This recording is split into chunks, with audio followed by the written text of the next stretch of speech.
ఇవి నాచు గులాబీలు అండి. ఏమంటే నాచు గులాబీ అంటే మనకు నీళ్లు ఎక్కువ ఉండే చోట, అంటే వేస్ట్ ప్రదేశం ఉంటుంది చూసారా, అలాంటి చోట తీసుకుంటే అండి మనకు రోజు ఫ్లవరింగ్ వస్తూనే ఉంటుంది. ఇవి చుట్టూరు అల్లిస్తే పాకేస్తాను మొత్తం అంతా అనేది స్ప్రెడ్ అయిపోద్ది. మనం నాచు గులాబీలు అండి ఈ రకాలు ప్రజెంట్ ఉండేటువంటి రకాలండి ఇవి చూడండి ఇవండి. అయితే మీకు ఇది తయారు చేసామండి. ఇది నాచు గులాబీలో డబల్ కలర్ తయారు చేసామండి. చూడటానికి గులాబీ పువ్వులా ఉంటుందండి మీకు. ఇది అంటే గులాబీయే, నాచు గులాబీ రియల్ గులాబీలాగా ఉంటుందండి. ఇది నాచు గులాబీ అన్న ఫీలింగే రాదు. ఇది వెరిగేటెడ్ అండి. ఇది తయారు చేసాం. మామూలు మీకు నాచు గులాబీ ఎలా కూడా చూపిస్తారండి ఒకసారి. ఇలా మొత్తం స్ప్రెడ్ అయిపోద్దండి. ఇది ఒక వెరైటీ అండి. ఇది గిన్నె గులాబీ అండి. ఇది అందమైన ప్రదేశంలో మనకి వేస్ట్ ల్యాండ్, అంటే ఏదైనా ఒక బార్డర్ లాంటిదో అక్కడ ఏమి వేయడానికి అవసరం లేనటువంటి ప్లాంట్స్ ఉంటాయి కదండి, అలాంటి దుక్కుని ఇది వేసేయండి. కింద పాకేస్తూ ఉంటుంది, మొత్తం స్ప్రెడ్ అయిపోతాయి.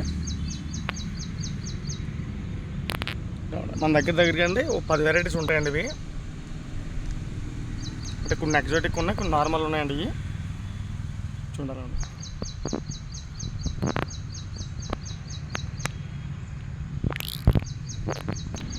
ఇది ఒక వెరైటీ అండి. ఇందులో గోల్డ్ ఉందండి, పింక్ ఉంది, వైట్ ఉంది, లైట్ పింక్ ఉంది, ఫుల్ థిక్ రెడ్ ఉందండి. చూసారుగా నాచు గులాబీలో మన కేకరాజా ఫామ్లో వెరైటీస్ అండి. చూడండి నాచు గులాబీకి మన 9 వరుసల మల్లికి ఎలా ఉందో చూడండి. నాచు గులాబీ దాని దగ్గర అలా కనపడట్లేదండి. వెరిగేట్ నాచు గులాబీ అసలు దాని దగ్గర కనపడలేదు. చూడండి ఎలా ఉంటుంది 9 వరుసల మల్లి ఎలా ఉంటుంది అన్నమాట అండి.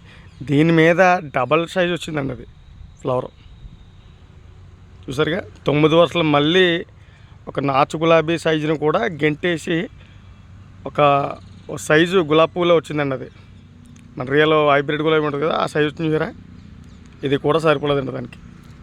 సో బిగ్ ఫ్లవర్ అండి. ఇది 9 వరుసల మళ్ళీ అనేది స్మెల్ కూడా బాగా వస్తుంది. ఇది మన కేకరాజా ఫామ్లో ఏర్పాటు చేసామండి. ఇంట్రెస్ట్ ఉన్న వాళ్ళు మా ఫామ్కి వచ్చి తీసుకోవచ్చు. సో ఇది మీ ఫ్రెండ్స్ అండ్ ఫ్యామిలీకి షేర్ చేయండి, లైక్ చేయండి. కొత్త విషయాల గురించి మన కడేపు లంకరాజు ఛానల్ సబ్స్క్రైబ్ చేసుకుంటే థ్యాంక్ యూ.